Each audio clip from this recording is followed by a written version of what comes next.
I just gotta also keep an eye on dinner.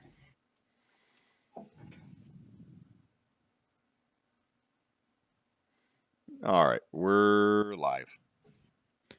Woot woot.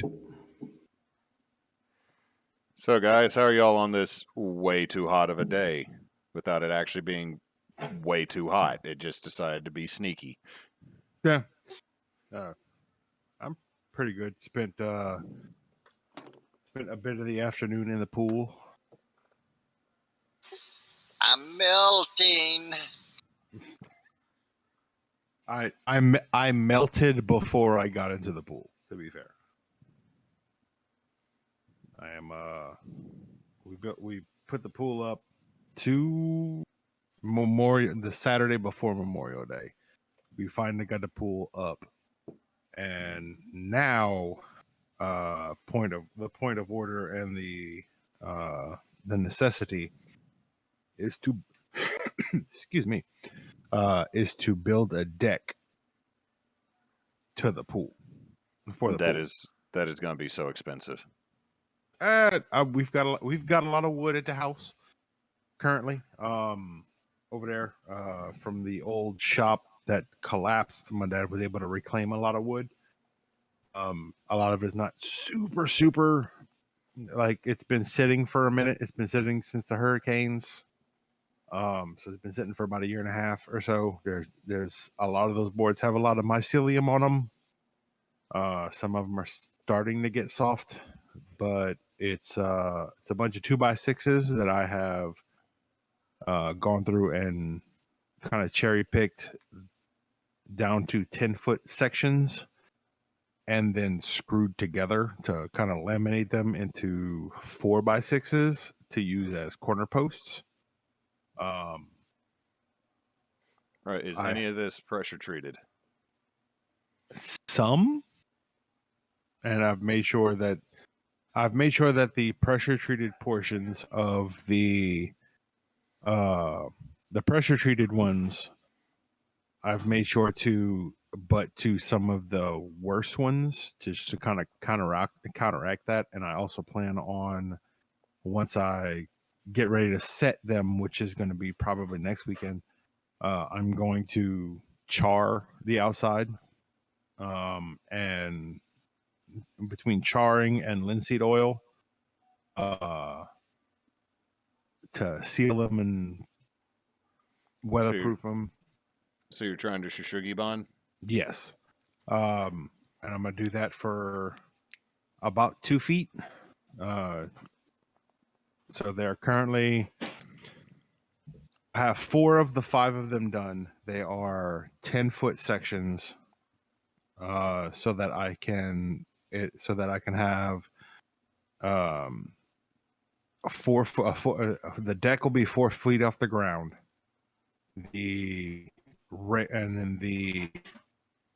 I will have, depending on how everything works out, I will have 2 to 3 foot charred and buried.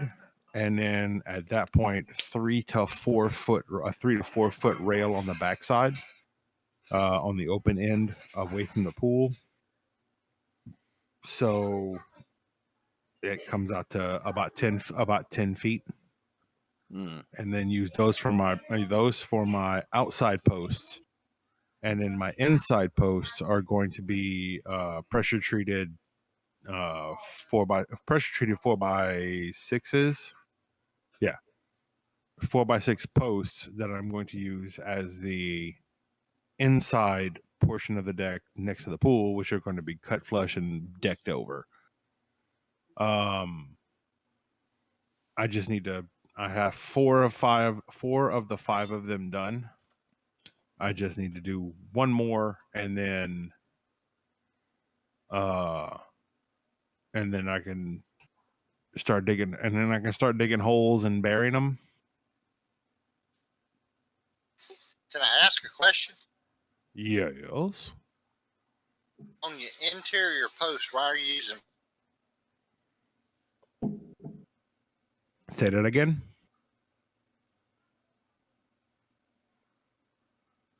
Reason I ask is you're only 4 feet out of the ground, 2 feet in the ground, so it's only a 6-foot post. A 4x4 is more than capable of handling any amount of weight that you want to put on that deck. Oh, the answer to that question is availability. I have 4x6s. I don't have 4x4s. Currently $11. Yeah, an 8-foot 4x4 is currently $10.70. Yep, and currently a 7-foot 4x6 is free.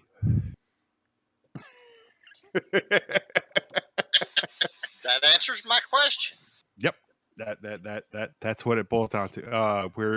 My dad and I. So rewinding 2 weeks. My dad had a stroke the Friday before Memorial Day. It was minor. He's fine. He's in really good spirits. He is chomping at the bit to like during the week is not a problem. Like he spent a week in just a regular hospital room with them checking on him and getting everything straight, and then he spent the last 2 weeks in on the rehab floor, and he's fine during the week because he has shit to do. The weekend he is bored out of his damn mind because my dad is a man who can do many things. My dad can fish, my dad can hunt, my dad can do minor carpentry, can do basic carpentry, my dad can weld. My dad can do landscaping. My dad can do planning. My dad can barbecue. My dad is an amazing cook. Sitting in a hospital room watching TV over the weekend is not something he excels at. So he can do everything but sit still. Oh yeah, unless it's on his terms, unless it's on his terms, I'm gonna go inside, lay down on the couch, and take a nap. He's fine. If that is not the case, he is going out of he gets stir crazy when you tell him he can't. If he decides he wants to stop, he wants to sit down and watch TV and take a nap, that's fine. If you tell him he has to go inside, sit down, and take a nap, then he will absolutely refuse to do it because fuck you.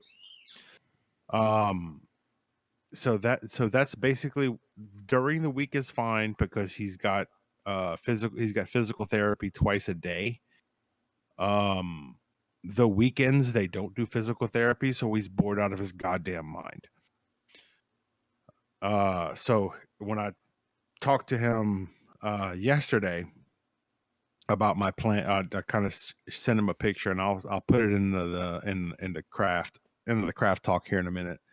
When I sent him a picture of my idea for like the footprint for the deck and everything else, I ended up calling him, and he's like, "So it's like, all right, so this is my plan. I'm gonna do this and this. I'll get these. I plan on getting the 2x6s laminated together tomorrow and do this, that, and everything else. And I plan on starting to build the deck Friday." And as it sits right now, he'll be home Friday about noon. And he's like, "Well, I'll be there. I'll be ready to go." I was like, "Good." And then we're gonna go ahead and we're gonna go to Harbor Freight. We're gonna get you a left-handed hammer so you can help because it's currently his right side that that went dead because of the stroke. Basically, not completely dead, but he has no strength and very little dexterity in his right side.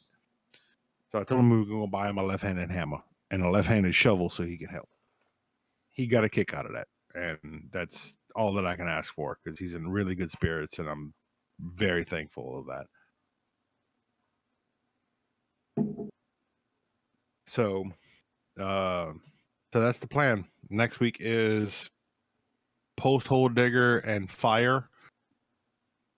Post hole digger, fire, and linseed oil to dig my holes for my deck, and I'm hoping by Sunday, by the time the stakes are finished, because my dad decided he wanted stakes this Sunday, next Sunday, because it's his first time, his first Sunday home since his stroke.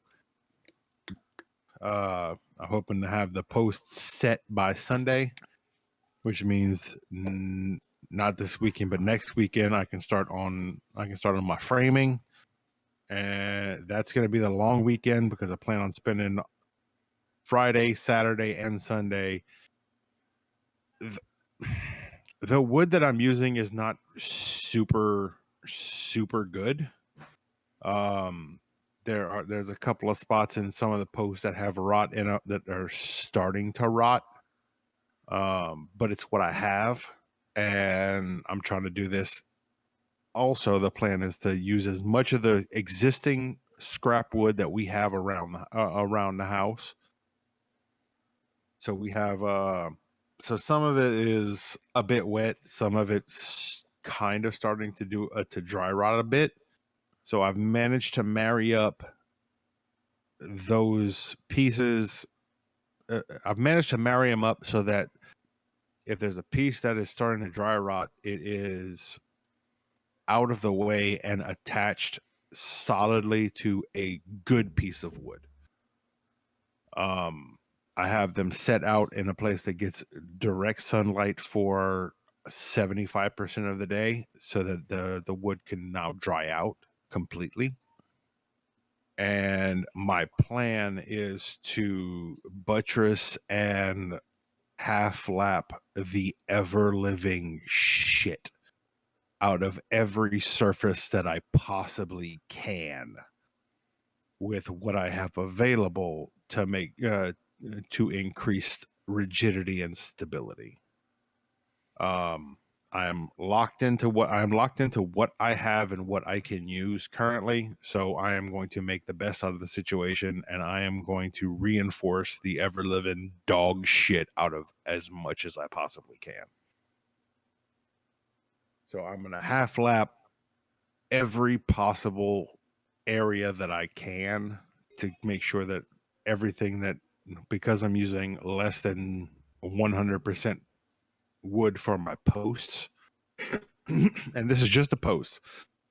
I plan on cherry pick. We have a bunch of 2x4s and we have a bunch of 2x6s that are in another location on the property that are in a bit better shape than what I'm using.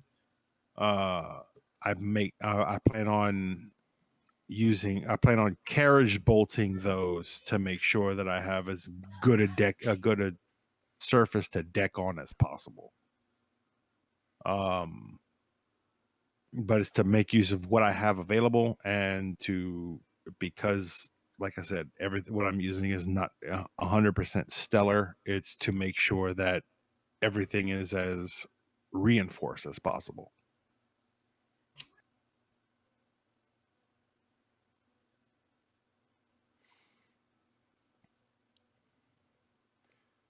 Let's see. Emily just posted up the picture of what I finished today. I saw that. Diplomacy, yes. Yep. I'm a nerd and I named my Warhammer Diplomacy. That is a thing. It originally was going to be named Period because it's how I punctuate sentences. With a Warhammer, that is correct. So it is up there. It is level because the Warhammer has not slid any.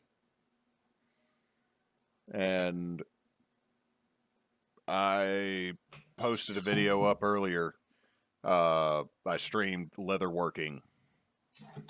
And I forgot how easy / deceptive oak leaves are on tooling.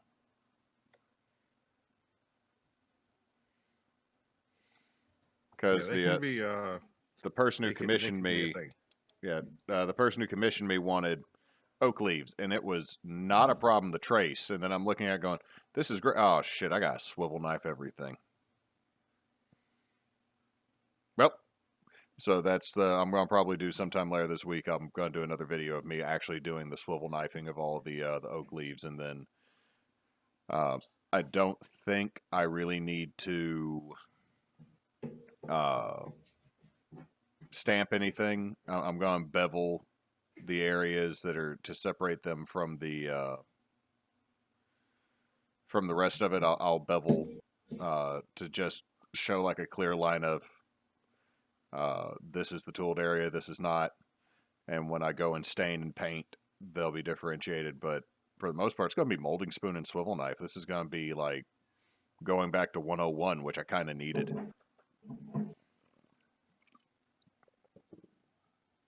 Yeah, it's molding spoon, modeling spoon is, I first got the idea to get to make sure that a modeling spoon and modeling tools were in my kit from one of from the old Isabella Cedric uh, seminars from back when they were doing cons hard. For those who don't know, anyone watching, Airship Isabella, the premier, and I have absolutely no reservations in saying that, the premier steampunk group in the South, right alongside, like Airship 67, is an amazing conglomerate of artists and artisans, and whose founder is currently on chat with us. But they're still online, and they are amazing resources of information when it comes to basic leatherworking and stuff like that. And he and Cedric talked about using modeling spoons and modeling tools, and I made it a point to make sure that those were in my kit. And I cannot tell you how instrumental they have been in making sure that mistakes look intentional. Yep. They have. If you can't afford to buy one, go use the handle of a spoon out of your utensil drawer in your kitchen.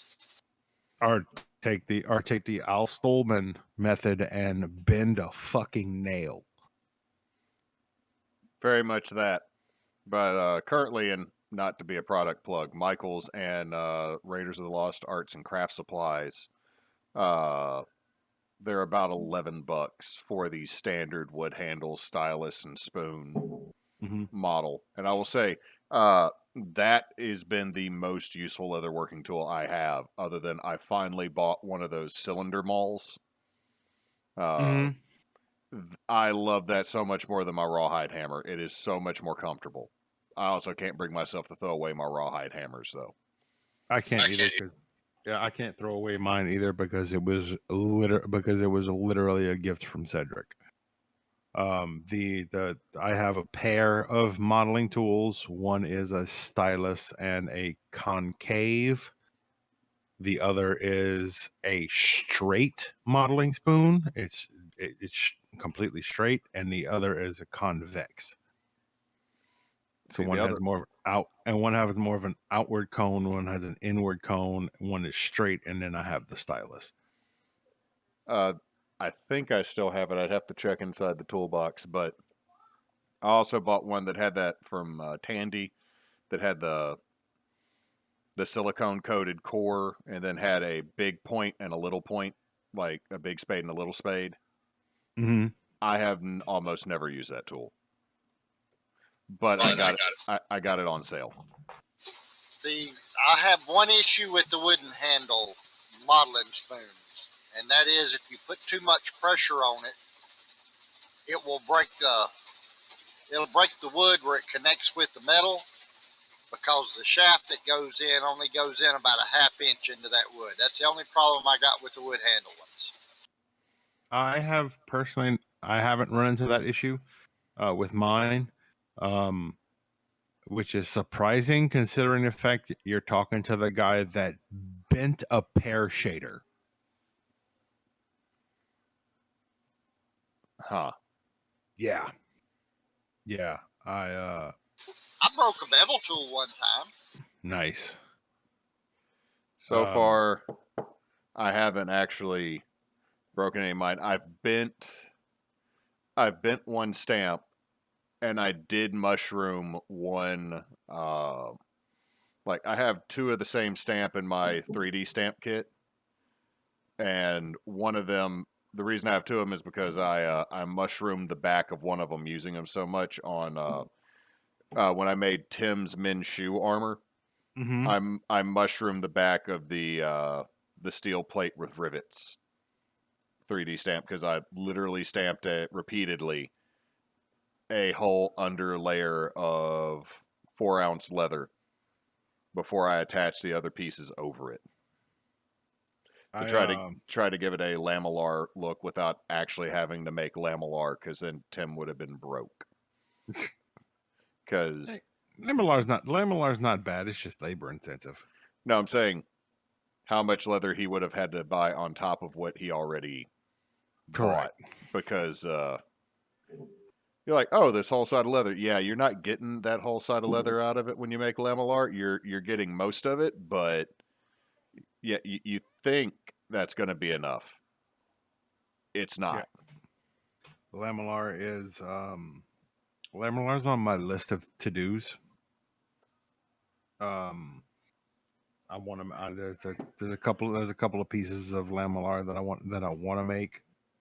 I have about 4 or 5 old satellite dishes, specifically DirecTV dishes, or the long oblong ones, that I plan on cutting down into plates and then getting the leather to reinforce, so that I can make metal on leather lamellar. These pieces ain't going to be big because I ain't got that kind of money. But I think I have enough scrap where I can heavily reduce my scrap leather supply by using it to create lamellar blanks, and then getting the metal on top of it and then sewing that together. You could always go for a brigadine. I honestly don't know if I have enough metal in the satellite dishes, to be fair. Like, I probably have enough leather in my scrap to do a brigandine. I don't know if I have enough metal to make enough plates. If you go more along what Podrick's from Game of Thrones looks like, you might.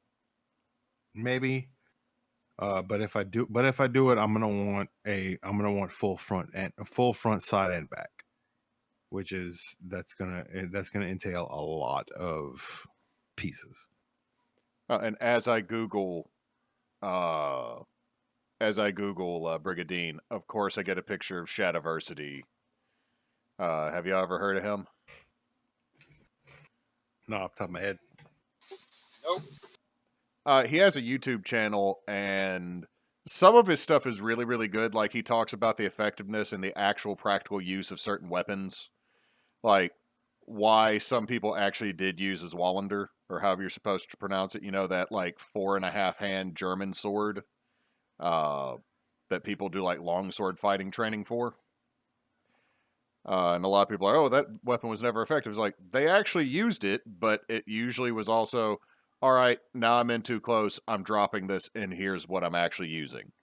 So, like, he goes over some of the more useful things, and that, honestly, the most useful weapon that was ever on the battlefield was probably just a whoop-em stick. And that evolved to mace, that evolved to Warhammer or Morningstar, because it was cheap, easy to make, and knock the hell out of people. But the thing he is known most for in the last couple of years is he made 2 videos about how boob armor from fantasy games, like the actual, like, would actually be effective. Like, and bikini armor? No, not bikini armor. Like the but breastplate. Specifically breast molded.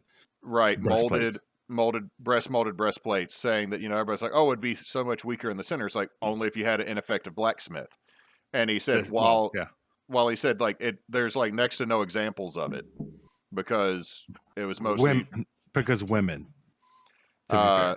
Yeah, they didn't. I mean, like, it brought up, like, oh yeah, the 90% if a woman was wearing a regular breastplate, it has enough room underneath it to contain anything except for, like, the most large of sizes. But if you just move like the fuller of the breastplate up, or the wherever the fullest, like usually down towards the gut, if you move that up, or if you made it right, it wouldn't be anything ridiculous. And he said what he used as an example is how like you don't find a lot of cod pieces that have been sliced off. Like they might be dented, but it wasn't like they got cleaved through, because the person who made that ridiculous piece of armor realized, if I'm going to make something that is elongated, I have to start with a thicker piece of metal so that I can taper it out and make sure that all of this is the same thickness. Yeah, So I mean, and if you're gonna call something out, somebody's gonna aim for it. I mean, that's just humanity. Not to mention the angles that are there that's going to deflect the blade just because of gravity and geometry. But I mean, like, he brought up that it could be effective, and I was like, okay. Like, I've watched bits and pieces, mostly because there's people who freak out and yell at him about it. And he is a bit of a neckbeard. He is a old school SCA kind of nerd. And he is the other thing he's known for is he did a Wheel of Time bitch session with a couple of his friends, because they're big fans of the Wheel of Time series, like the books. Mm-hmm. And then they absolutely hated the TV series. And I get their complaints. I watched the first episode and then I stopped. But their main complaint is, well, everybody's so old. I was like, yeah, but here's the deal. With a lot of what happens in those books that might be okay in a fantasy setting because you're being realistic about ages and everything else and connected to that, they're not going to have that acted out on television by teenagers. Yeah. That there are laws against that, and there's also a dude who will ask you to sit down at a table. I just need you to take a seat. So, I don't know. I stopped really following him a couple years back. I definitely stopped following him when he didn't like the Wheel of Time series and decided that he had to make another whole channel for not liking it. My big thing is, if you don't like it, don't watch it. I don't get it. Don't actively try to destroy a portion of your own fandom. Just don't. That's how you don't get more. I mean, you can't get more Wheel of Time because he's dead. Yeah. But it's like everybody bitching about Lord of the Rings right now. The dwarves don't have beards, or the female dwarves don't have beards. I don't care. They're also probably not going to keep that bit of lore in anyway, because what are the normies going to think when they start watching the TV series and a bearded chick shows up? And you're going to no, they're not going to do that. They're just going to have her clean shaven. Yeah. Whatever. Getting pissed about black elves. I could personally not give a crap about that. Don't bitch. Either watch it or don't. I'm going to watch it because I'm getting more rings. If it's not good, I might not watch past the first or second episode. But I'm not going to sit here and yell into Reddit and Twitter a bunch of bullshit, because that's how you don't get more. Yeah, exactly. And it's like what was the One Piece going into anime. One Piece, the live action One Piece.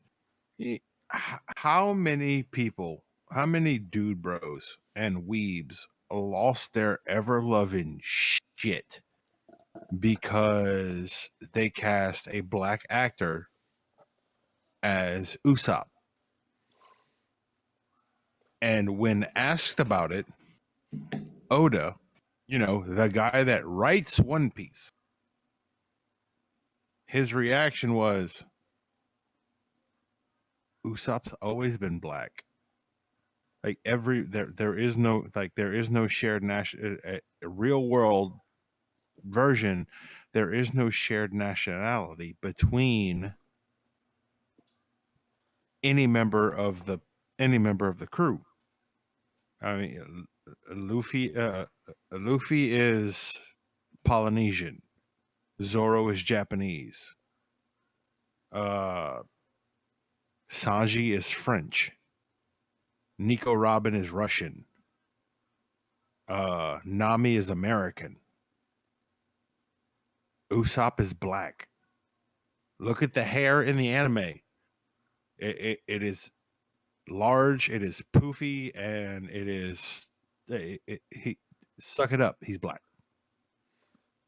And when the guy that when the guy that writes the source material says this is my guy, guess what? You don't get to have an opinion. You can have an opinion, but you can also be fully wrong. When the guy that creates the stuff says this is my guy, your opinion doesn't mean jack shit anymore. But I mean, I don't get it. Like Obi-Wan right now, I am thoroughly enjoying Obi-Wan. Have not seen a single episode yet. It is worth it. I will say this: the first couple episodes have a really steady pacing, and then it starts picking up a little bit fast for me. But it's it's a 6 episode thing. Ewan McGregor's doing a good job. People seem to hate Ingram Moses because she acts like Anakin. But this is my problem with Star Wars fans. So many Star Wars fans are super mad about Disney owning Star Wars, and I can kind of get it. But you kind of made George Lucas hate the thing he created that made him millions of dollars. Yeah, and I'm gonna see that and raise you. We're getting more Star Wars. Shut the fuck up. That's why I'm saying, like, everybody bitched about Book of Fett, and I'm like, I loved Book of Fett. I love my dude. Yes. Book of Boba Fett was Mandalorian season 2.5 was amazing. I'm just going to say this. Book of Fett, spoiler alert. I got Danny Trejo with a Rancor. What? Exactly. Like, I'm not going to put that into context, but I had Danny Trejo and a Rancor. I'm solid. Boba Fett set a dude on fire. We got Rancor lore, dude. We got also the other I guess the other thing. Spoiler alert, Cannon, have you watched the series? Nope, but I'm not worried about spoilers. Okay, so you know how like the Mandalorians have the Mosasaur and it's their ancestors rode the Mosasaur? Like that's like one of the big things they bring up in lore, like the Mandalorians rode the Mosasaur. That's why they like almost every Mando has like a reference to the Mosasaur on them somewhere. That's why the skull is the big thing. Yeah. Fett rides a fucking Rancor. Fett makes a Rancor into a mount. Yeah, it like you get Rancor lore. Like it is the Rancor in the series is tranked as a baby before it sees any humanoid and brought to Fett. And because it bonds with the first person it sees. So that's why Jabba that's why the dude in the movies in Empire is fucking crying. Is crying because the Rancor, Jabba's Rancor, bonded with him. So it is an on-site bond with the first human that it sees, and we get Rancor lore out of this. I don't like the Dude Bros can. Now they did a really good job of making live action Cad Bane. Oh my god! Like here's my thing: Cad motherfucking Bane is my second favorite villain in Star Wars. Point blank. Period. Like Vader is 3 to me. My top 3 from bottom to top is Darth Goddamn Vader, Cad Bane, and Admiral Thrawn. I need this part of this summer is going through both Rebels and Clone Wars. I still have not finished that because Thrawn is I hate him. I hate him so much, and I hate him because the writers and the actors do their jobs so well. I hate him because he is perfect. He is amazing. Whoever side he's on, and in this case it's the bad guy's side, he is thorough, he is logical, here's the thing. When it comes to Grand Admiral Thrawn, he has the one thing that most logical villains don't.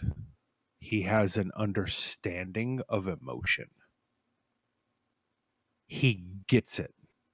He understands that people who are driven by a cause and a purpose will do things that are irregular and illogical because of emotion, and he understands that.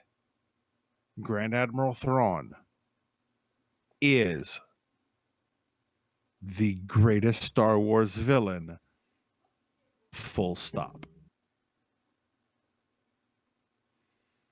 The only reason he does not go further than he does is because he is not force sensitive, in my opinion. You give Thrawn force powers, he runs roughshod over Palpatine. Period. Oh, you going to bed, buddy? Yeah. Tell everybody good night. Good night. Good night, Bubba. Go lay down. Good night, buddy. So, I will say this. One of my favorite things I've seen from behind the scenes is, okay, this is what's great about Kenobi. Hayden Christensen's come back to be Vader. Yes. He is actually in the Vader suit. And I won't lie, I feel kind of shitty because when the prequels came out, I was one of those folks who are like, this dude sucks as Vader. But that is because he wasn't playing Vader. He was playing Anakin. And I will say this. When they approached him about being Vader in Obi-Wan, he agreed. He then went home and binge watched Clone Wars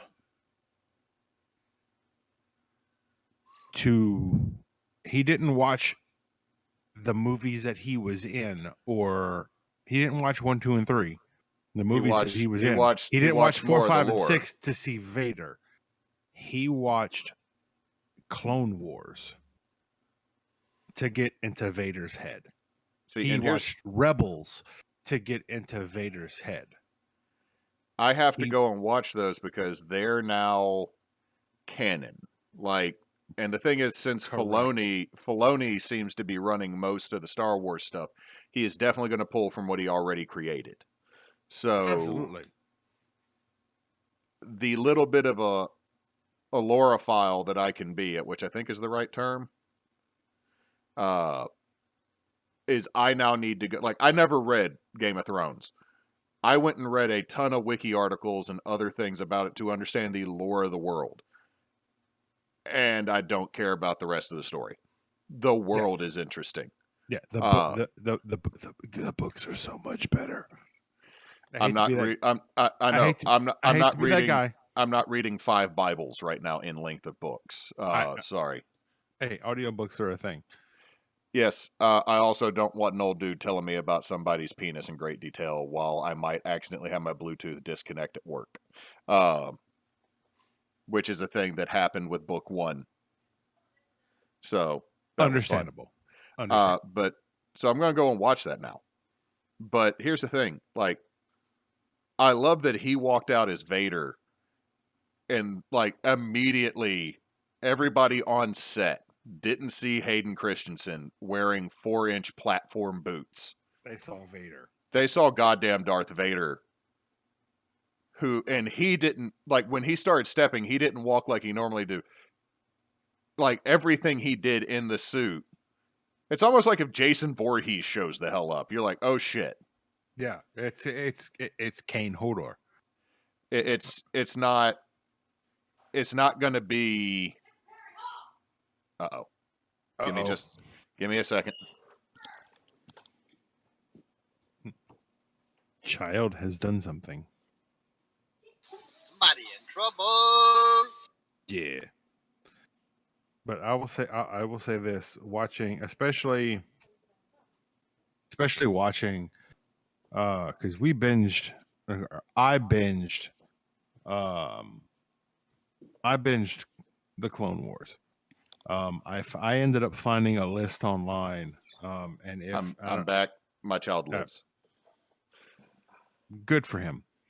And I don't know if y'all have done it. I watched Clone Wars from beginning to end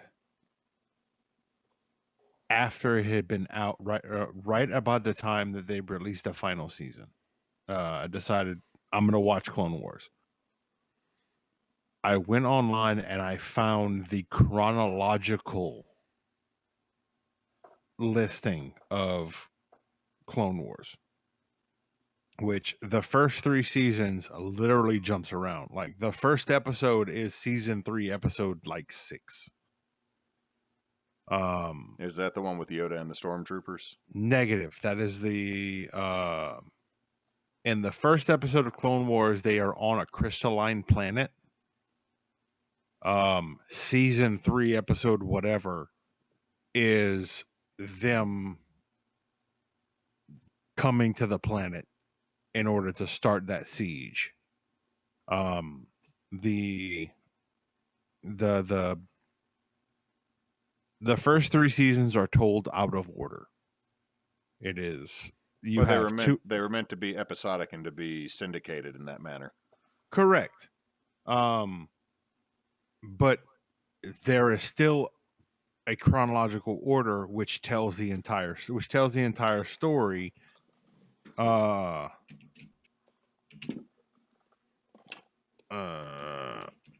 gonna pull it up real quick.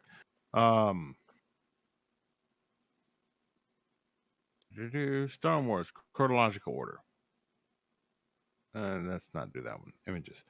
Clone Wars. Wow, that is small as hell.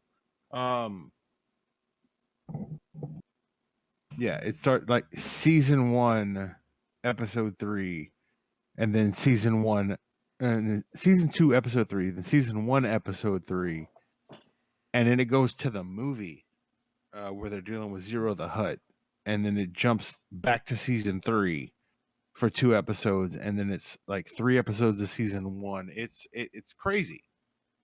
It's all over the place to begin with.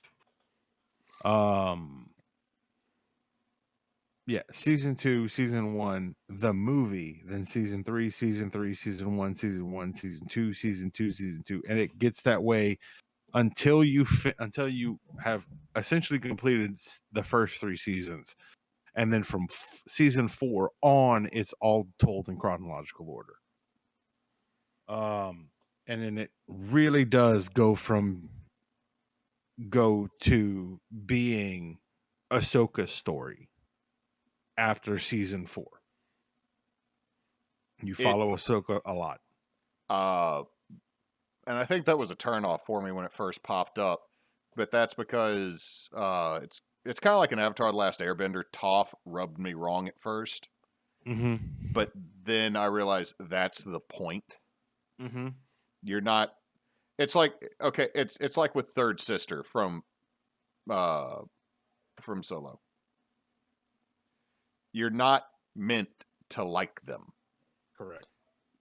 You don't necessarily have to humanize them.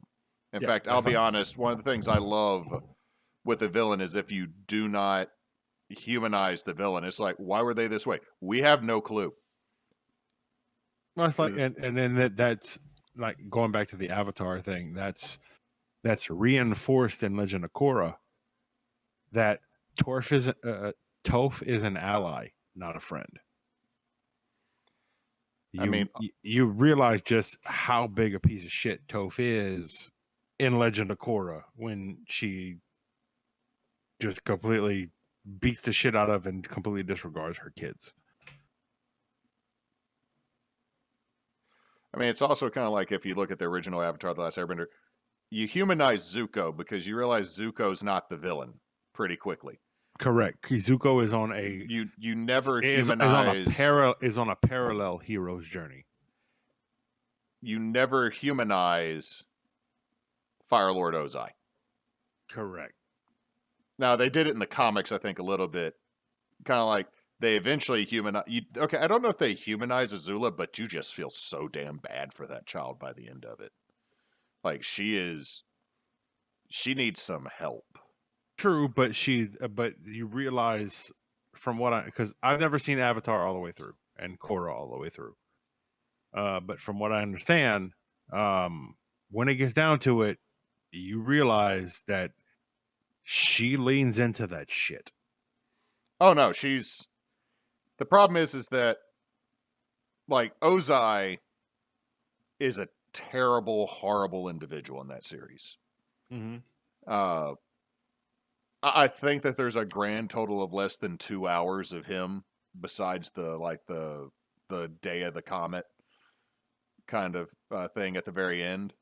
Like the rest of the time, he is this ominous off-screen, has a couple of lines guy, and he's a douche. He is a fucking douche canoe. He is a shitbag By design, but fundamentally. But he raised Azula to be a monster, and that makes him worse than an actual monster to me. He raised his child to be a monster. And while yes, the other side of that coin is Azula realized that she was being raised to be a monster and then leaned into it. Exactly. And that's like, I'm just like, damn. It's also kind of like the Hunger Games. Like the reason I'll never finish that book series is part of the point. It's like, oh, this is for the kids. I'm like, yeah, I'm an adult and I'm wanting to go kick every adult's ass in this book because you seem to be fine with this system of having kids fight for your own entertainment. Well, I need to personally whoop all of your asses now. Line up. And I know that's the point of the book. And I had to explain this to Nasa, who was talking about how great the books are. I'm like, I'm sure they are. I can't stand them because of this issue. And I know that's the point, but it is the reason why I will never finish that book because it actually agitates me enough to where it's like, why the fuck would adults do this? And I can't finish it without actually getting mad and wanting to chunk a book. Oh, I mean, and the other side of that is when it's all said and done, that's explicitly pointed at the people especially when it comes to Hunger Games, what Katniss does at the end, because ultimately you get President Coin, who is no better than President Snow, and Katniss snipes that hoe. Like when it comes down to it, it's President Snow is now in charge. The leader of the revolution is in charge after the coup, and we're gonna have you kill the old leader, President Snow. And when she draws that arrow back, she kicks it up and then kills the leader of the resistance, and then lets the people kill the old leader, which puts everything exactly where it needs to be because the people that actually give a shit are now in charge. Right. The big thing, the reason I had an argument with it, or I shouldn't say an argument, is I was trying to push home the point of this is why I don't like it. I'm glad you do. Mm-hmm. And it's the reason why I can't read some of these YA books. Like no hate on anybody that reads YA books. Like if you read whatever you want, read it. Bro, there's some YA books that are still current, that are still my favorite literary works ever. Well, I mean, technically, you could argue 1984 or Fahrenheit 451 are YA books because of when you read them. Nah, that's got more to do with, like you said, when you are exposed to them than anything. But it's just I don't enjoy that because I'm sitting there like I don't need to be this mad at a fictional character, which means obviously you wrote it well. But I'm this mad at a fictional character, but I'm not gonna. I spend enough of my time being a grumpy asshole about shit. I don't need my hobbies and fun shit to be that too. I mean, that is a thing. But while we're on that note, everybody needs to read 1984. Everybody needs to read Fahrenheit 451, and everybody needs to read Animal Farm.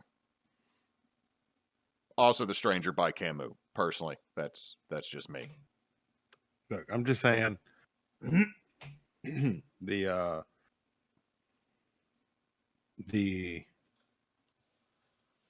show from the CW, The Vampire Diaries.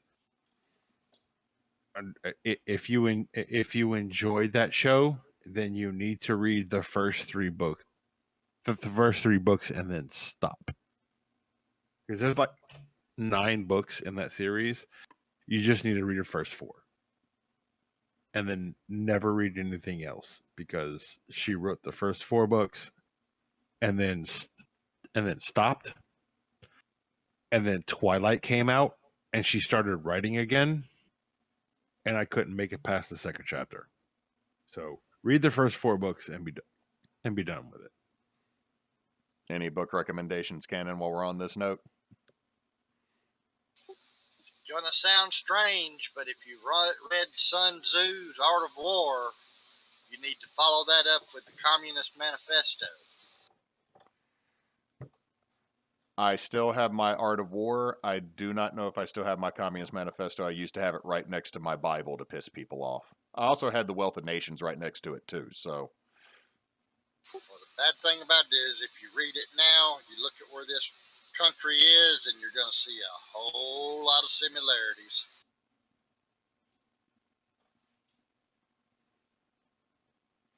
I will say this about the Communist Manifesto. When I first read it, it sounds like good ideas, but it's a math equation that doesn't focus on the variable that is human. And for those out there listening, the reason I recommend that is the Art of War by Sun Tzu has a part in there where it says know your enemy. That's why you need to read the stuff like the Communist Manifesto and the German papers and all of this stuff, so you know what your enemy was thinking at the time.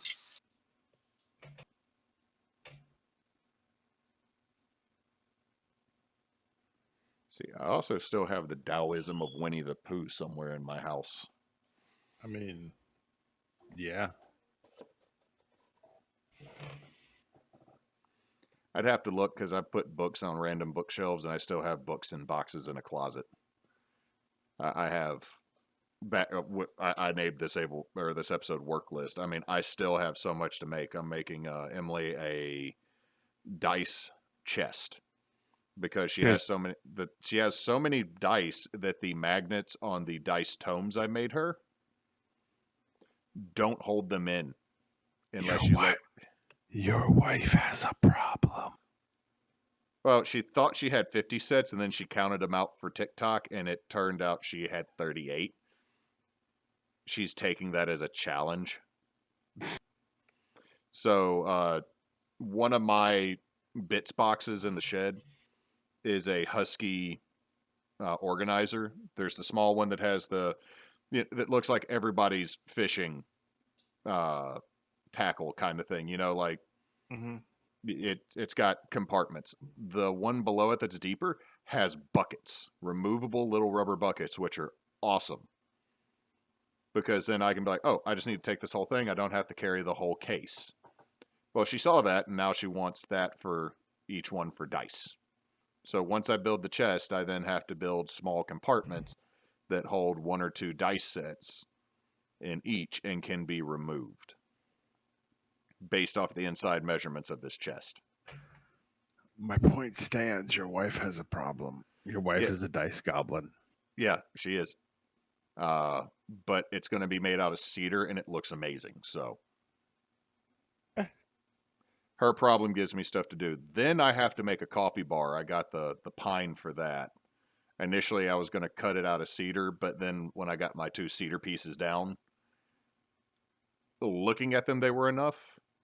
And then when I finally started cutting them and seeing where the bark moved in, because the 2 pieces I had were from higher up the tree and closer to the outside layer. So there was a lot of wibbly wobbly in pockets. So that's why there's a chest made out of it now. And I bought pine, and then I think I have enough walnut to start making a tabletop. So define tabletop. I want to design a new dining room table / game table. The top of which will be walnut with spalted river birch or spalted river elm, breadboarding the ends. And then the bottom will more than likely be a heavier pine, farm table style cross beam support. So once it goes somewhere, it's not moving. I thought about doing the pocket, but then I realized I really don't want to build the pocket to put into a dining room table. I'd rather just have a really nice dining room table that is now my game table. And if I do that, my den that y'all saw at Extra Life, where we do all of our streaming from, might technically become my dining room, because that's where the table will be located. Makes sense. And then the table will just be in here. I don't have to keep setting up folding tables and stuff. But I think I do. I got to mill down one piece. It's about 6/4 thick, so about 1.5 inches. If I cut it in half and then use the other pieces, I should be able to make a pretty decent tabletop. It just won't be like a super thick, heavy tabletop. But I have to actually look at what I got, because the walnut I have has been sitting in a rack for a year now. Plus this new piece I got. I got $300-400 worth of walnut for $65. I mean, walnut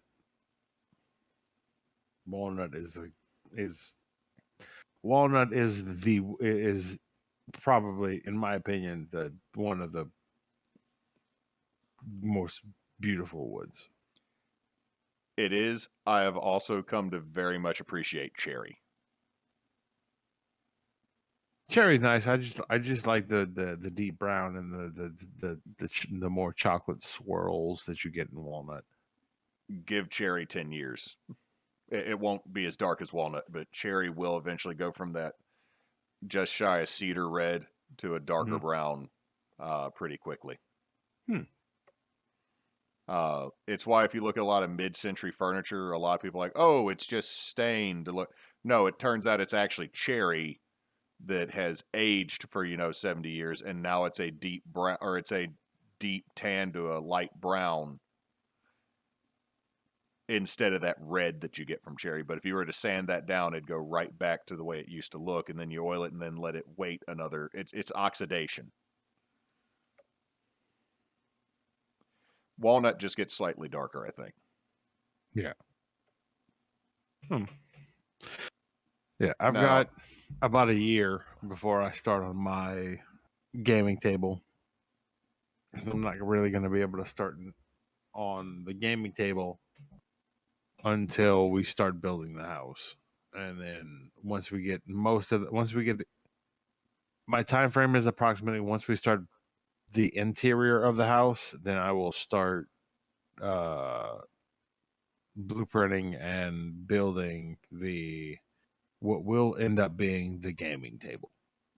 That I plan on inlaying a television and doing a potentially 3-layer table. The TV in the very bottom, and then a layer on the an inset television, plexiglass on top of it, and then a layer that sits on top of that, and then the tabletop, which is going to set recessed flush with the top, so that I can set up. That way, D&D can stay set up on the bottom layer, and I can still just cover it up and have a table. I have about a year probably before I can start looking at building that, because it's going to be about a year before the house that we build is going to be ready to be able to coincide with completion of the interior of the house, and we can move in, and the completion of the table. So that is where I'm sitting.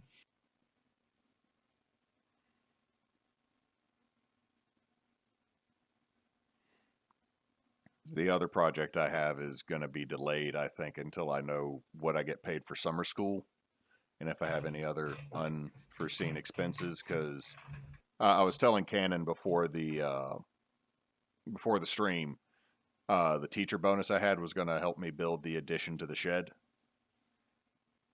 and the bonus came in way under what they predicted. And there is now an issue that some people have with that, and I will see how that plays out.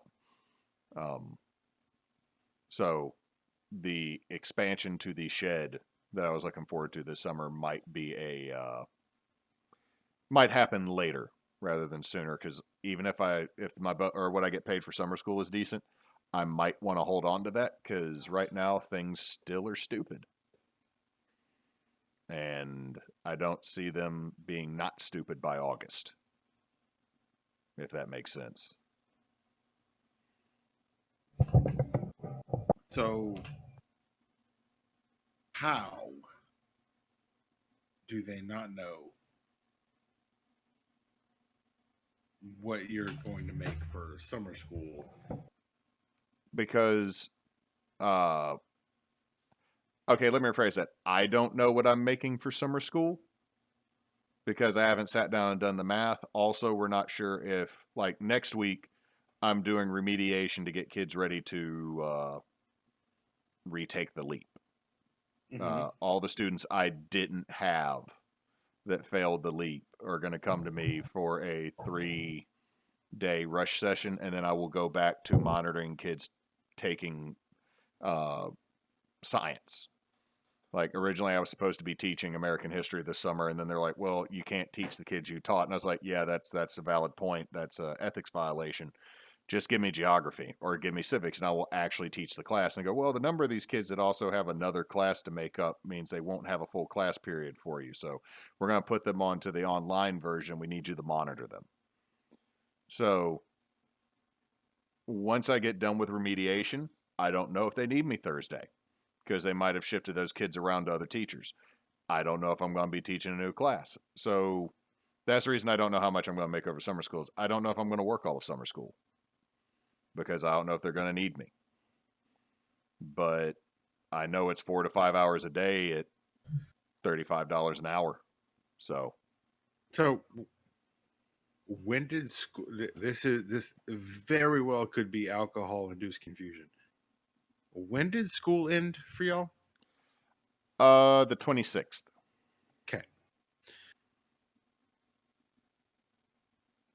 And they still don't know what how summer school is going to lay out?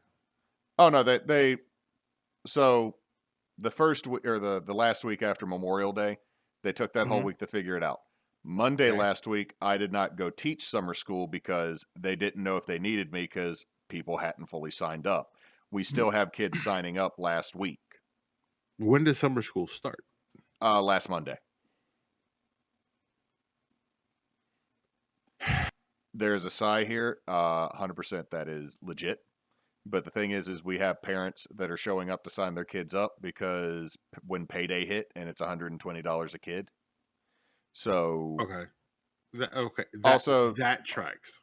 Also, a semester is 2 weeks in summer school. So if you failed the second semester of, say, civics, and you got to come to Mr. Hall's online civics class, you might not need to be there the first 2 weeks. You can show up the last 2 weeks, or you might be there 2 weeks in the dead center. So it's kind of fluid. But what I'm doing next week is technically not summer school, but it's going to be rolled into the same program, preparing kids to take the test on the 21st for So they're just kind of American rolling history. summer school and remedial classes over the summer into the same kind of thing.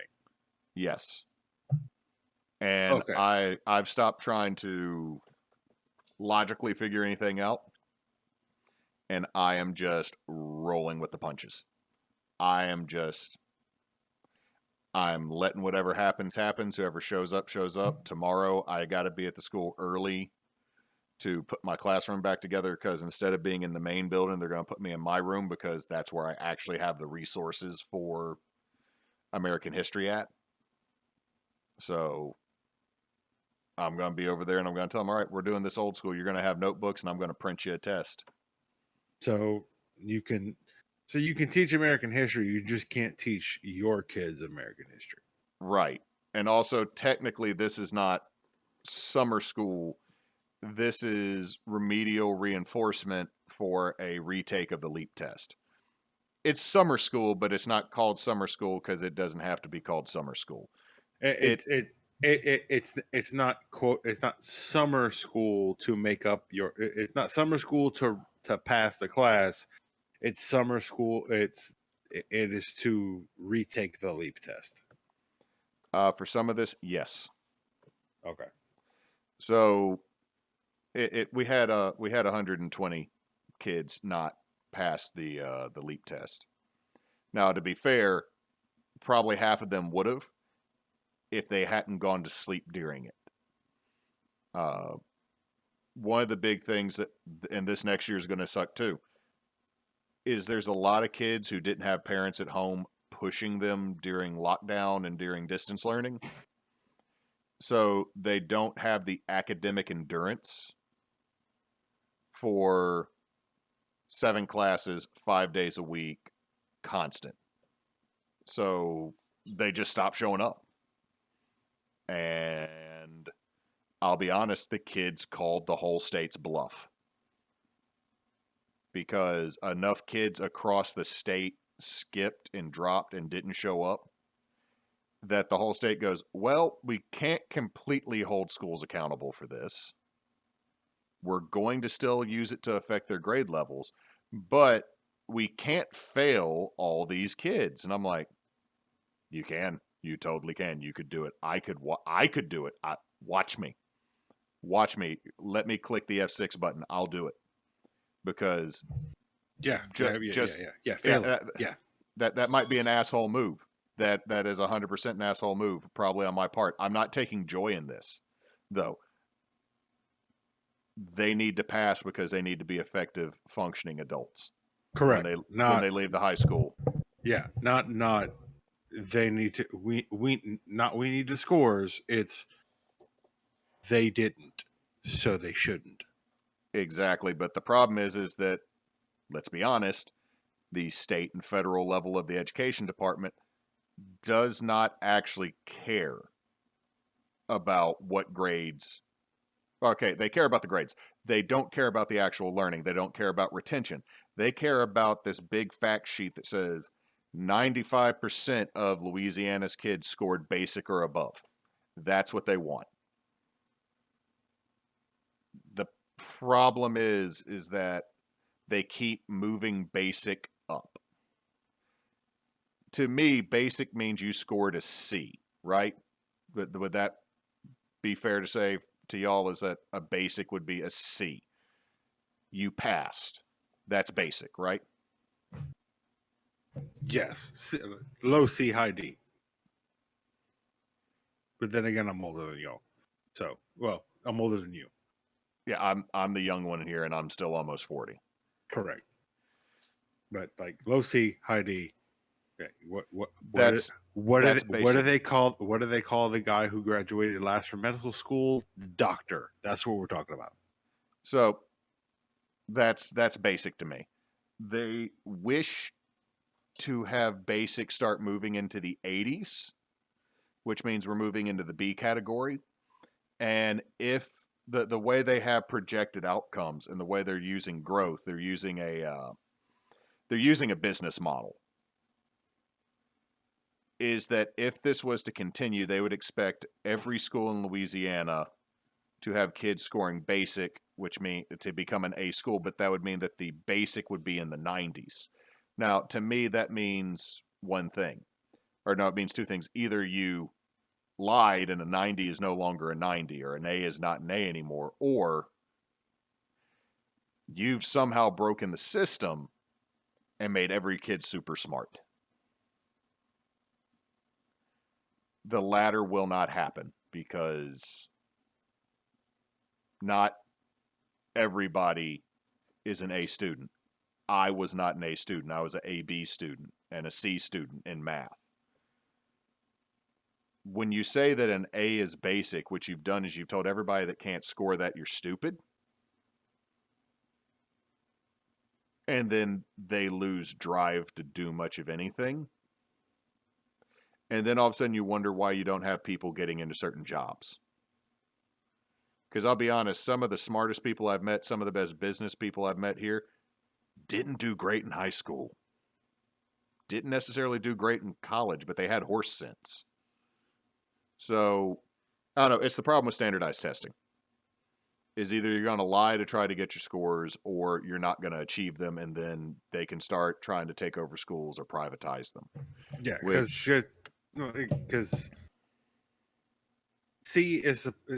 C average, which is 80-ish. 75 to 84. 75 to 84. Which is what it was in my day. They still haven't dropped. They still haven't gone to collegiate levels, which is just tens, period. But C was average, and you were okay. 90 and above, that was the smart. Like, you were good. You understood. Like, not that you were a good student. You understood what was being taught. Like, fundamentally. Like, if you walked up to someone during lunch and went, "Hey, how does this work?" you were easily able to explain it. That was A. That was 90 and above. So to move that bar up to that level for quote unquote average, it's moving the goalposts and setting people up for failure. Right. But if you look at this from a business standpoint of a 10% growth or a 10% increase every year, and then making it more difficult so you can then really quantify the amount of growth you have, it makes sense. But you can't do that with education. No, exponential growth in numbers physically and psychologically cannot happen in education. There is a ceiling. Well, it's not just that, because you also got, like, and this sounds really harsh. This is going to sound really, really harsh. If you are in construction and you get a whole batch of really bad, banged up 2x4s, you send them back and you get the right ones and you build your building up to spec. I can't, nor will I ever throw out and give up 100% on a kid. Yeah. Because they're not a banged up 2x4. They're a living, breathing person. And I mean, and I've told you all the stories multiple times of, I end up like, why does the 17-year-old that was in my freshman class not act up in my room? Because I realize he's nearly a grown man with a bunch of little kids in there. He doesn't fully understand the material because he's been socially promoted since 4th grade. He literally just wants to get out, and I will find a way to help him do that and make sure he retains something. Yeah. If he learns something, he wins. You came to me with a 2nd grade reading level. We left with a 3.5. Yeah. I just gave you exponential growth. No, you're not on reading level for the grade you're in, but you passed and you're actually reading. Yeah. I think I cut off Cannon earlier, though. Doesn't matter now. Oh, did I already make your point, or? Pretty much. But I mean, it's just one of those things that you can't somehow we want to individualize learning yet give them a standardized test. That doesn't track. If we're going to standardized test is to make it look like the schools are doing their job so they can get more money at the end of it rather than putting in the work that they need to put in to make sure our kids come out with a better average education. hit the nail on the head with that. It's not just the schools, though. It's the state. This comes all the way down from the DOE in Baton Rouge or Jackson. They want quantifiable data because quantifiable data is something you can put up and point at and go, look how good we did. Look how much better than Alabama. Look how much better than Texas. Look how much better than Louisiana we did. Look at these numbers. They don't stop and think what the numbers actually mean and that the numbers are children. It's one reason I get very frustrated of people that have not attempted to sit in a classroom or observe a classroom or deal with kids en masse, start trying to pass laws and regulations or blame us as teachers about not doing our jobs. And I'm like, you don't even know what the hell I do every day. You don't know any of these kids. You just want stats. You just want numbers. And the biggest misnomer in this entire conversation is standardized. Pretty much. From what I have gathered from the things that you've told me over the past 10 plus years that you and I have been family, is you teach at a quote unquote a lower income school. That is the entire state of Louisiana. I mean, I understand that. But even considering, well, let me rephrase that because modern school system, you teach at a lower end public school because a lot of these schools are going into Montessori or nonprofit or for profit private schools. Moving mostly into type 1 charters currently. Correct. What a lot of people are, and what the standardized issue is that moving from A to B for a white middle class school, like the newest school in Lafayette Parish, which is Southside High School, which was built in Gainesville, which has become over the past 5 or 10 years a constructed community. These these are houses and neighborhoods and subdivisions that are being built for middle to upper class, middle class families. Moving from A to B for those people who have certain expectations and certain things set up things set up ready for them to move into their life after high school is completely different than a lower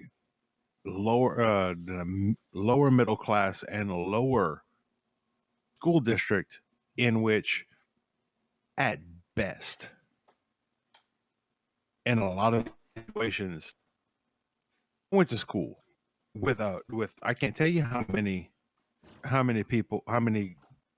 kids that I was in school with. They would get out of school and go work at a part-time job because that was the only way that their family got to keep their house. They weren't focused on school. They were at school because quite a few of them because at that time in the late 90s, that's when they started instituting the that really started harping on the, if your child is truant for so long, then the parents are responsible and the parents will get arrested. I can't tell you how many of my peers and my classmates were literally in school twiddling their thumbs until 3:15 so that they could go to work and make money for their home, so that their parents who were disabled or couldn't work, or so that their brothers and sisters had a place to live or food. None of that is taken into account. Economic existence is never taken into account. It is quite literally how many of the bubbles on the Scantron sheet are filled out correctly determines what these kids are worth. Meanwhile, some of these kids are legitimately supporting households. That is not unusual at my school right now at all. Because either the parents can't or straight up don't want to work. A lot of more times than not, surprisingly enough, they can't work. They can't work because they are on assistance for whatever reason.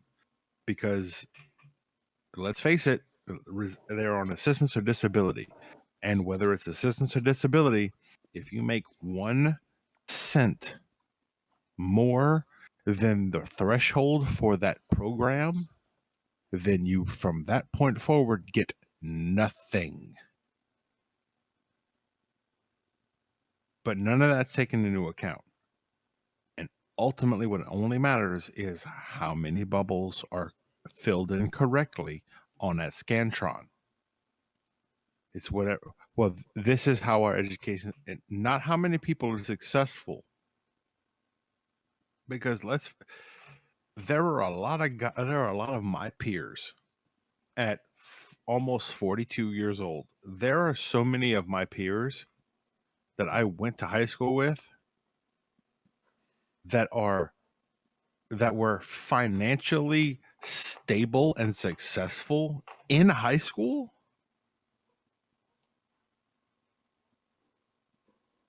than a lot of people in general nowadays, because they knew I needed to do this. I needed to. One in particular, he was a man. It was at a fast food restaurant. It was at Checkers. He was a shift manager. That son of a bitch slept 6 hours a day in 3 shifts. He slept for 2 hours after school. Then he went in to work his shift from 5 to 9. Went home, slept for 2 hours, and then went back to work the overnight shift. And then went back to school the next day.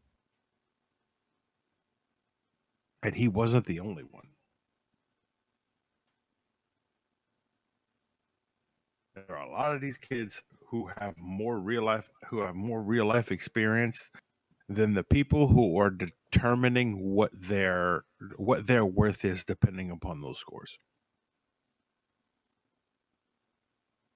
Pretty much. I mean, the big thing that has frustrated me is, I think this is about as close as political as we probably should get before we all start yelling at the internet here in just a second. That's the thing. Is currently the majority of people who are leading us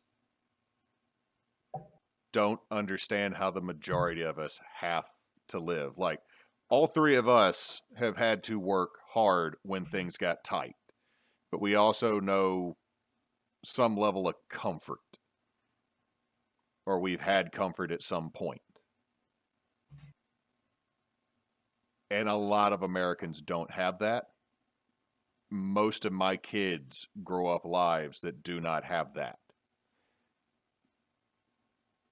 And it is frustrating to repeatedly hear from any elephant or any donkey, let them eat cake. Because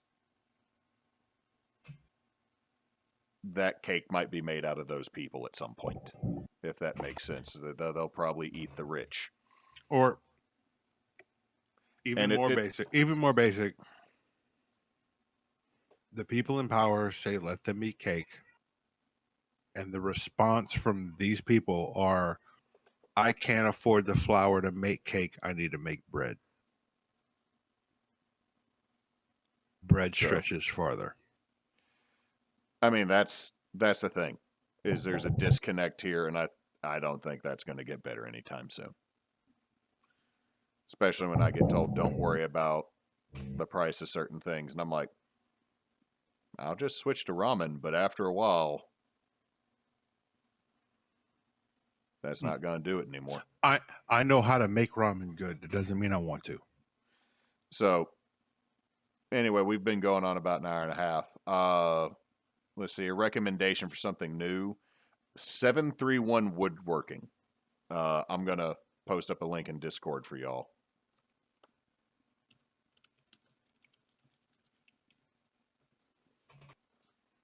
Is that on YouTube? It is on YouTube. I'm going to share a link. Oh, I went to his website.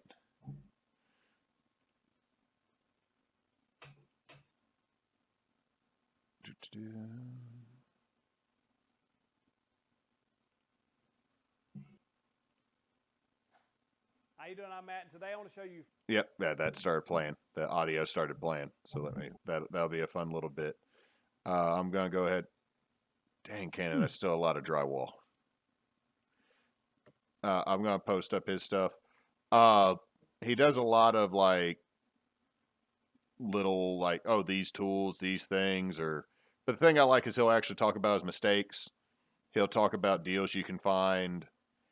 Also, this dude is about the most happy, chipper, goofy redneck that is doing woodworking on YouTube, and I absolutely love it because he is just, there's not negativity coming from him on here. It's just neat stuff, what he's done, and he does it out of a garage shop. Now, he does have a CNC, but there's no hate on that. CNCs are a useful tool. In fact, I wish I had the room for one. But he's just positive and he makes stuff. And it kind of reminds me of Rex Kruger. Just from kind of looking at him, and from what you're saying, sounds very familiar. Which also, Rex Kruger on YouTube, woodworking beginners.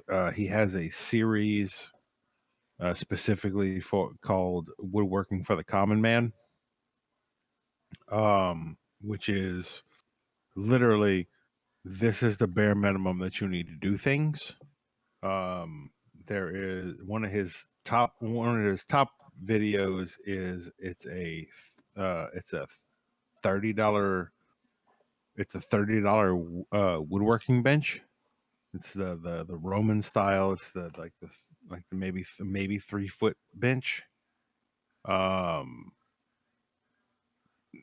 long 3-foot bench that you can use and you can modify for either a vice or dogs or shit like that. Very simple, very easy. This is how you can do woodworking with very simple hand tools, and you will always. And this is how to get started. Simply, you don't need a $500 joiner. You just need a $25 plane that you resurface and finish correctly, and then it'll take you longer, but you'll get the same, if not better results if you do it.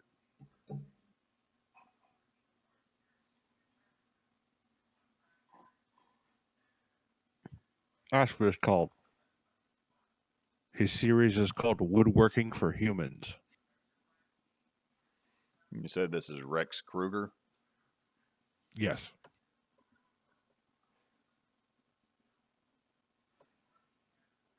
You got anything, Cannon?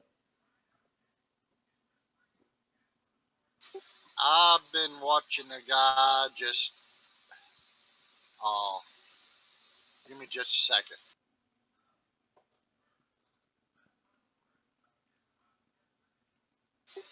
I found a guy on YouTube. His name is Vang Ha, and he's making a radio controlled excavator from PVC pipe. And it just, I saw him making tracks out of it, and I've just been following along with what he's got.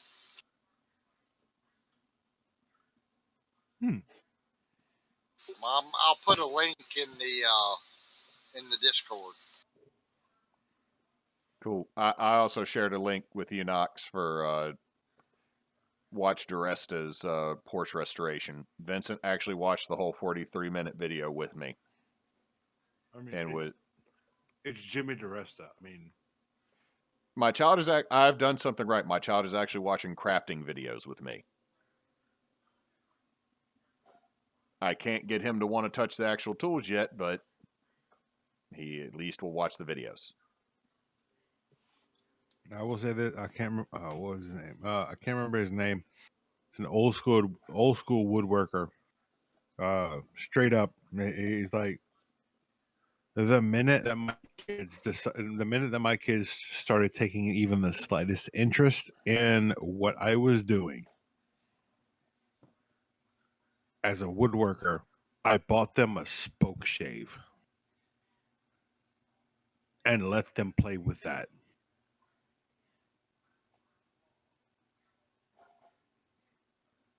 That is not bad advice because spoke shaves are fun, though. I need to finish refurbing the one that I got and get a couple more, probably, honestly. Spoke shaves are actually a very good introductory tool into carving, as long as you're only wanting to smooth the wood. I have learned how to use a draw knife so much better by using a spoke shave.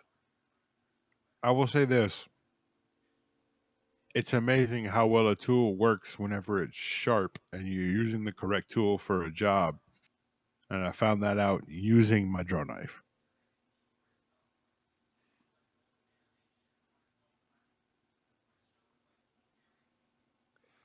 See, the only other thing I'll recommend is Hoof GP because I've still been watching that because for some reason watching ferrying videos or hoof trimming videos is therapeutic for me, and I don't know why. Like legit, Yep. I don't know why, but I enjoy them. Also, I will say it again. I will say it every time you give me the option to. My Self-Reliance Outfitters and Sean James.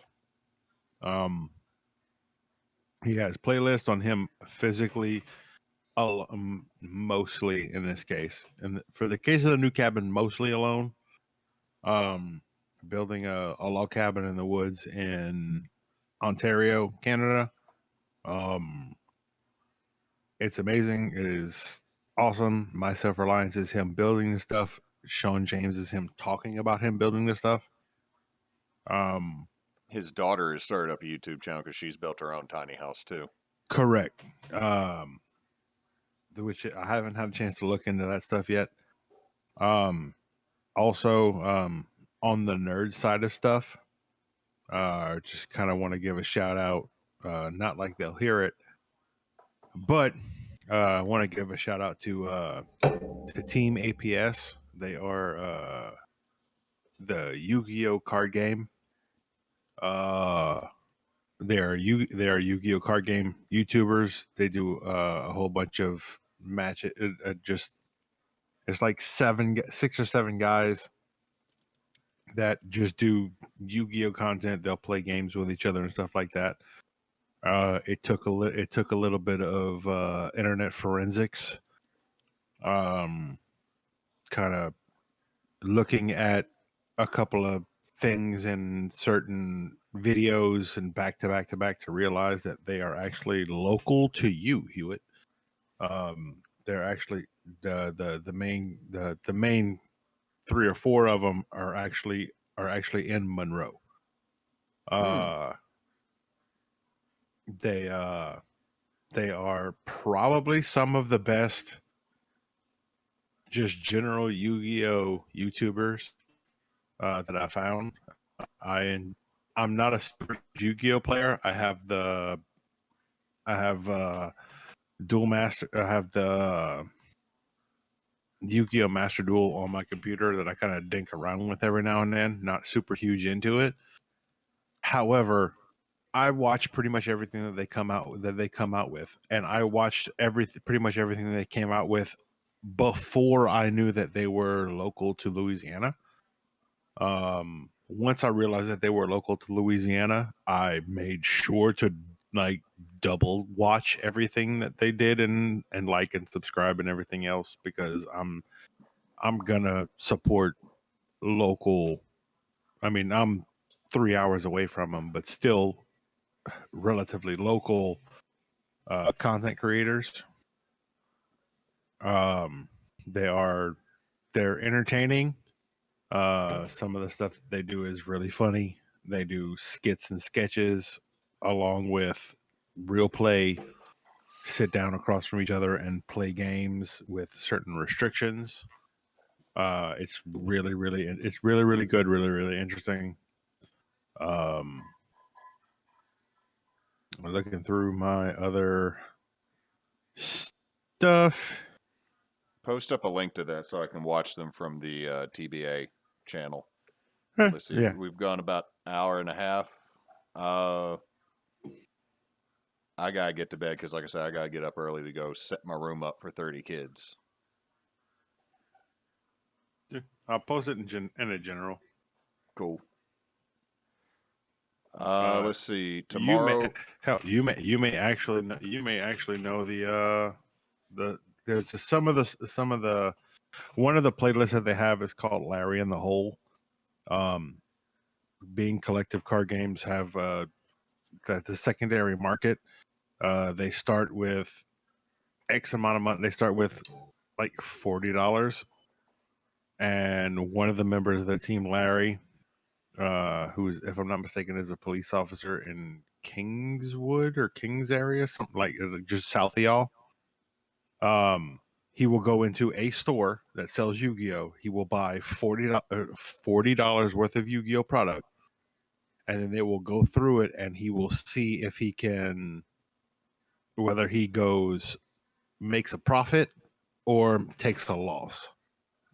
And I think it went like 25 episodes or so, with him going up and down, up and down, up and down, with the threshold of if he gets to a profit of $100 after expenses, or then he wins, or a loss after $100, a loss of $100 after expenses, then he loses. And they were just gonna they just continued the show until he hit that threshold, and it went like almost, I want to say almost 20 episodes before he ended up getting into a kind of a slump and then losing and then going over that threshold after all the cards and stuff like that.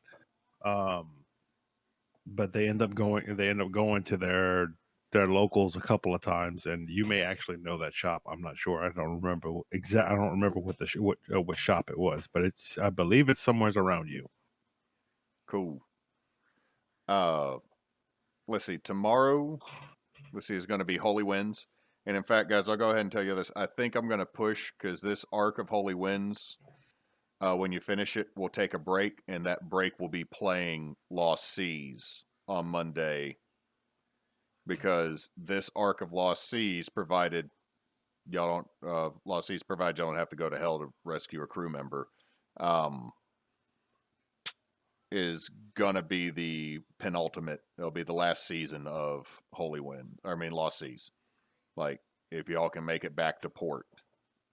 And then we might bring it back in for special stuff. So I think what we'll do is we'll finish up this arc of Holy Winds on Monday, and then we'll pick up with Lost Seas until we finish that arc. And then we'll pick back up with Holy Winds so that everybody can think about what the hell y'all are going to want to do. Because it's situation seems bad.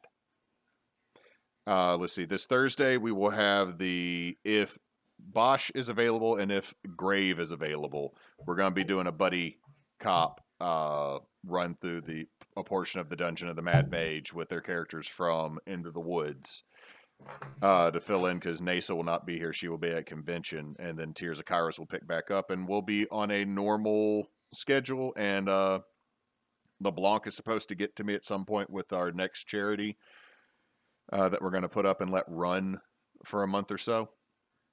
So that's all I know that's coming up. So I'll pass it over to you, Nox, to sign us off. We appreciate y'all coming hanging out with us this evening. We hope we were at least a modicum of entertaining for you. Join us next time that we sit around the kitchen table and just chew the fat. And as we say down here in Louisiana, we come and vise with each other. So until next time, folks, don't let your meatloaf.